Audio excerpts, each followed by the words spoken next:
National Weather Service in Chicago has issued a severe thunderstorm warning for Lake County in northeastern Illinois until 9:45 p.m. At 9:04 p.m., a severe thunderstorm was located over Mundelein, moving northeast at 25 miles per hour. Hazard, 60 miles per hour wind and penny-sized hail. Source, radar indicated.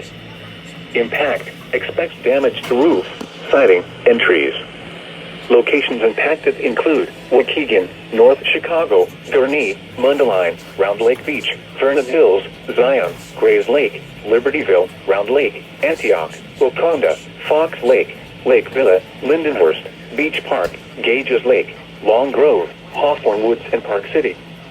For your protection, move to an interior room on the lowest floor of a building.